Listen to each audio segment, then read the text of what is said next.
Калинка, калинка моя, в саду ягода, малинка, малинка.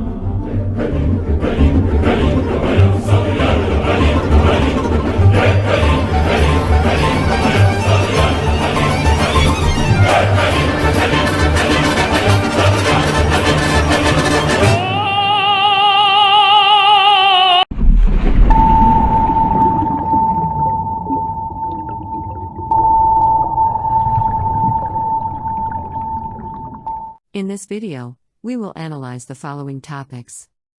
1. Will Russia dare to make the big naval parade? 2. What is the strength of the Russian fleet in the Baltic Sea? 3. A modern navy can operate efficiently and safely in closed seas, like the Black Sea? 4.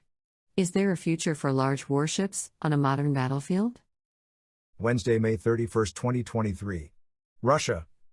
Russia is trying to boost the image of its navy after the incredible sinking of its flagship in the Black Sea, the cruiser Moskva.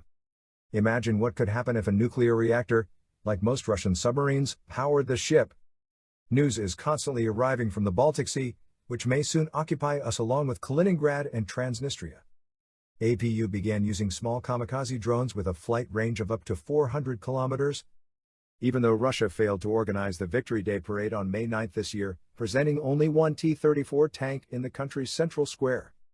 The Kremlin is ready to hold another event soon, the so-called main parade of the Navy in St. Petersburg. After the bombings of Moscow, which Russia claims to be behind, this is improbable. The action was from the Ukrainians. There are fears for almost all the ports where Russia has naval bases. Russia is, or wants to appear, particularly vulnerable. What kind of message Russia wants to send with this naval parade of the Baltic Fleet is a puzzling question.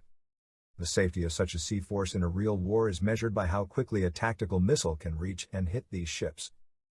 According to the Russian state news agency TASS, the decision has been made, and the date has been chosen. The parade will take place on July 30, 2023. And warships of the Baltic Fleet will participate, although the combat capability of this formation causes concern among the Russians themselves in principle. Russia does not have the strength and vast numbers of the American military, especially when we add the rest of the NATO countries to these numbers. In numbers and quality, it ranks last among the other fleets of the Russian Federation, the Northern Fleet, the Pacific Fleet, and the Black Sea Fleet. For example, only one submarine in the Baltic, Dmitriev of Project 877 Paltus, NATO name Kilo, was built in 1986.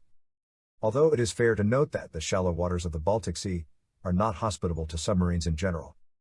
The official flagship of the Baltic Fleet is the Project 956 Sarich destroyer Nastoychivy, commissioned in 1992. The common problem of the ships of this project is that the main engine and Moskit anti-ship missiles need to be more satisfactory in today's war. The current core of the Baltic Fleet is 4 Project 20,380 corvettes, built to an old design that was supposed to be armed with the Kh-35 and to fire missiles.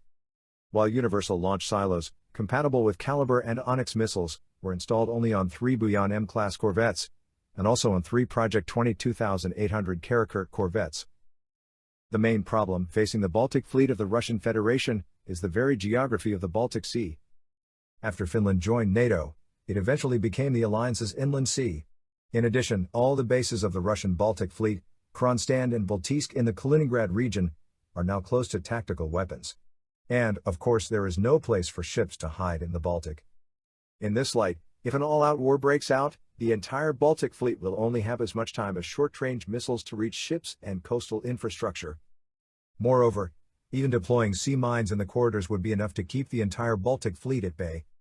But all these factors do not seem to bother the Russians to show off the warships, perhaps not so much to NATO as to the Kremlin leader. Conclusion. After almost 15 months of war, Russia uses its warships as coastal artillery. That is, near the coasts if they are protected by anti-aircraft missile arrays, UAVs, drones, sea drones, and other weapons. He should give more weight to the war equipment on land, and weapons, drones, UAVs, and high-tech and AI-assisted robots, rather than floating targets full of bewildered sailors.